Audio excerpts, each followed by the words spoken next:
আজকে আপনাদের জন্য নিয়ে আসলাম বাংলাদেশ থেকে সুন্দরতম একটি দৃশ্য, যেটা ক্যারের রাস্তা, যা দেখতে অপূর্ব সুন্দর।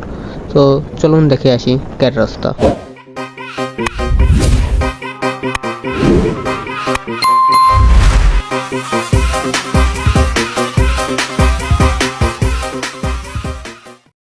হ্যালো গাইস, কেমন আছেন সবাই? আশা করি সবাই অনেক ভালো আছেন।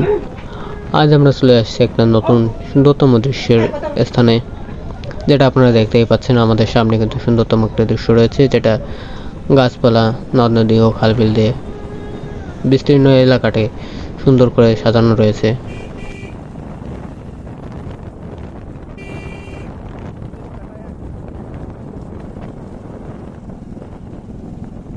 যদি আপনাদের এই দৃশ্যটি দেখতে ইচ্ছে করে, তাহলে আপনারা চলে আসতে পারেন। এটা হচ্ছে কোদালিয়া।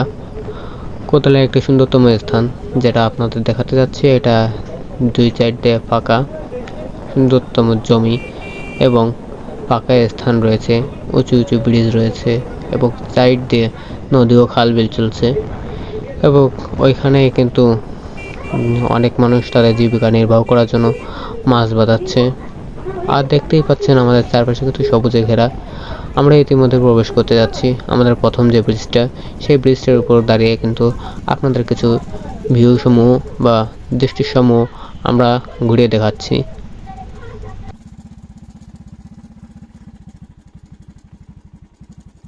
তো এবার আমরা প্রথম ব্রিজটা ওভারটেক করব। আমরা প্রথম ব্রিজটা থেকে নেমে যাচ্ছি এবং আপনারা কিন্তু দুই সাইড দিয়ে দেখতেই পাচ্ছেন। আমরা প্রথমে বাম সাইড দেখাচ্ছি, এরপরে কিন্তু আপনাদের জন্য ডান সাইডটা দেখাবো। আপনারা দেখতেই পাচ্ছেন আমাদের বাম সাইডে ঘের রয়েছে, কিন্তু তার ওয়েব সাইডে রয়েছে উলুবন। আর রোডটা দেখেছেন অনেকটাই উপরে উঠেছে। এই ডান সাইডে রয়েছে ঘের। ঘেরের সামনের দিকে এগিয়ে গেলে এবার সামনের দিকে কলা বাগান রয়েছে, যেটা কিন্তু দেখতে অপূর্ব লাগছে। আর এখানে কিন্তু একটা কথা বলে দেওয়া ভালো, যে এই জায়গাটায় একটু শুনশান জায়গা, মানে ফাঁকা এলাকা, বিস্তীর্ণ এলাকা।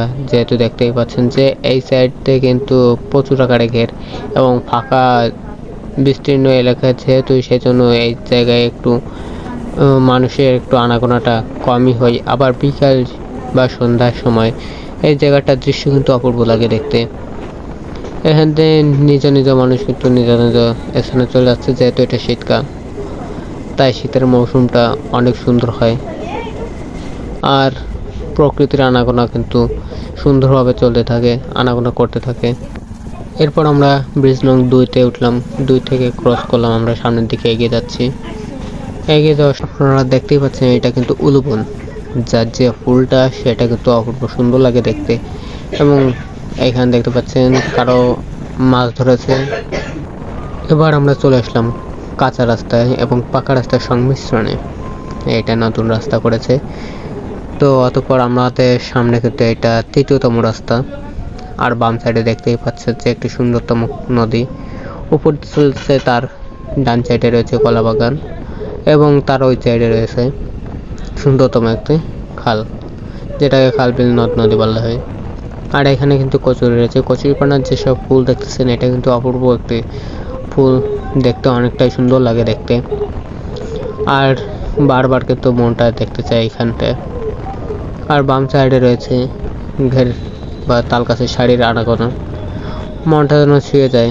বাংলার এমন সুন্দর দৃশ্য কে না দেখতে চায় বারবার। তো আপনারা ভিডিওটি উপভোগ করতে থাকুন আর সামনে দেখতে থাকুন যে কে কে আপনাদের জন্য অপেক্ষা করে রয়েছে।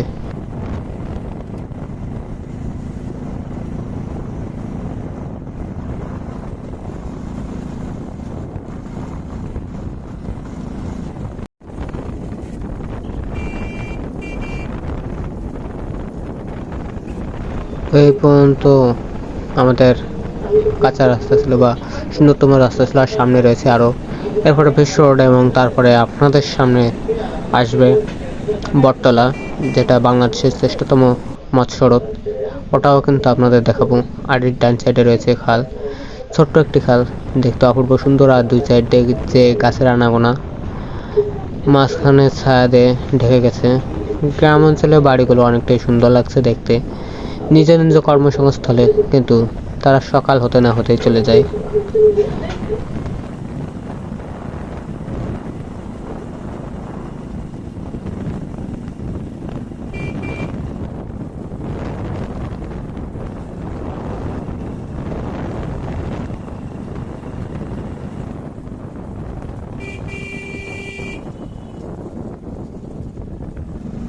আর আমরা ওই যে ফাঁকা অঞ্চলটাতে আসলাম, ওইটাকে ক্যার রাস্তাও বলা হয়ে থাকে, কোদালিয়া ক্যারের রাস্তা বলা হয়ে থাকে। অনেকটা সুন্দর, সন্ধ্যার সময় যদি যাওয়া যায় বা বিকালের সময় যদি যাওয়া যায়, সেটা কিন্তু অনেকটা দেখতে অপূর্ব লাগে। সেটা আপনাদের, যদি আপনারা না যান তাহলে বলে বোঝানো সম্ভব না।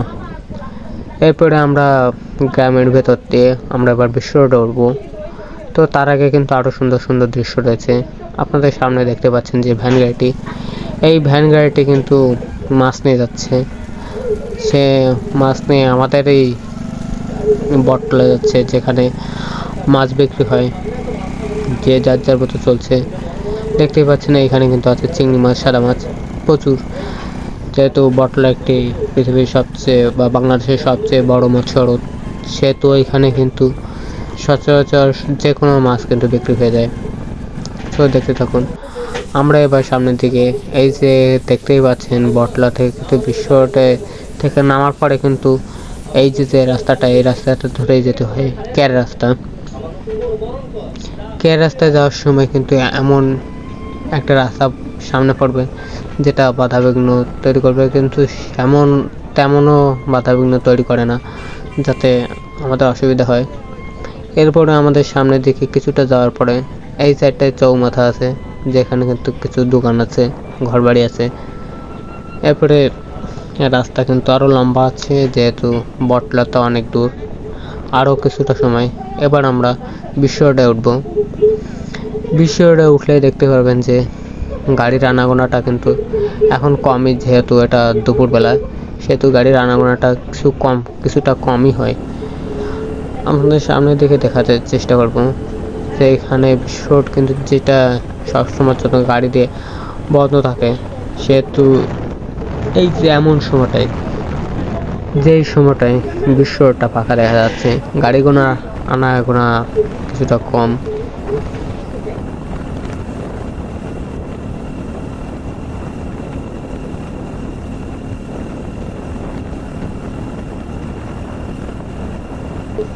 এবার আপনাদের সামনে এই যে পেট্রোল পাম্পটি রয়েছে, এটা কিন্তু একটা নির্দিষ্ট একটি পেট্রোল পাম্প, যেটাতে এখন সেভাবে পেট্রোল দেওয়া হয় না বা গাড়ি এখানে থাকে না, সেহেতু পেট্রোল পাম্পটি স্থগিত বা বন্ধ করা রাখা হয়েছে। হয়তো বা আগামী যেসব দিন আছে সেই সব দিনগুলোতে কিন্তু এই পেট্রোল পাম্পগুলো চালানো হয়। আর যেহেতু বটতলা একটি বাংলাদেশের শ্রেষ্ঠতম বা বৃহত্তম আড়ত, সেহেতু এখানে কিন্তু একটা পেট্রোল পাম্প আছে। তো দেখতেই থাকুন, পুরো ভিডিওটা দেখুন। আপনাদের যে পেছনের যে সুন্দরতম দৃশ্য, বিশ্ব রোডের দুই সাইড থেকে গাছের আনাগোনা, এটা একটু দেখতে অপূর্বই লাগে।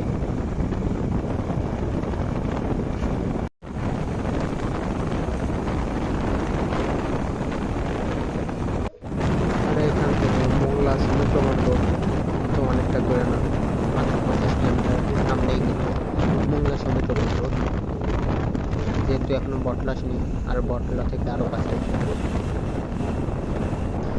তো এবার আপনাদের সামনে হলদিটা বটতলাতে সাইনবোর্ডটা ওইটা আছে, ওইখানে লেখা আছে যে ধীরে চলুন। অবশ্যই ধীরে চলতে হবে, কারণ ধীরে চললে আমাদের জীবনটা নির্দ্বিধায় কেটে যাবে। কারণ সামনে যেহেতু এই যে আপনাদের সামনে কিন্তু এই যে বটতলা চলে আসলো, বটতলা সেই বাংলাদেশের বৃহত্তম মৎস্য আড়ত, সেটা কিন্তু এই যে আপনাদের সামনে তুলে ধরতেছি। আর আপনারা দেখতেই পাচ্ছেন যে বটতলার যে আড়তটা, সেটা কতটা বড় হতে পারে, এবং এইখান থেকে কিন্তু গাড়ির আনাগোনাটা সাধারণত বেশিই থাকে। তো এবার আমি গাড়ি থেকে নেমে আপনাদের বটতলার যে আড়তটা, সেটা কিছুটা দেখানোর চেষ্টা করব। দেখতেই পাচ্ছেন যে বটতলার যে চারিদিকের যে আনাগোনা, মানুষের আনাগোনাটা কিন্তু অনেকটাই বেশি। তো এবার আমাদের বাড়ি যাওয়ার পালা, যেহেতু আমরা একটা জায়গায় গেছিলাম, এবার আমরা বাড়ি যাচ্ছি। আমরা গাড়িতে উঠে পড়লাম। গাড়িতে উঠে পড়ার পরে কিন্তু আমরা বাড়ির দিকে রওনা হয়েছি। সো ব্লগটা এই পর্যন্ত ছিল। আমাদের এত সুন্দর সুন্দর ব্লগ দেখার জন্য আপনারা আবার আসবেন, আমাদের চ্যানেলটিকে ঘুরে দেখবেন। ধন্যবাদ সম্পূর্ণ ভিডিওটি দেখাতে। আর আমরা যেহেতু নতুন চ্যানেল খুলেছি, সেজন্য আমাদের পাশে অবশ্যই থাকবেন।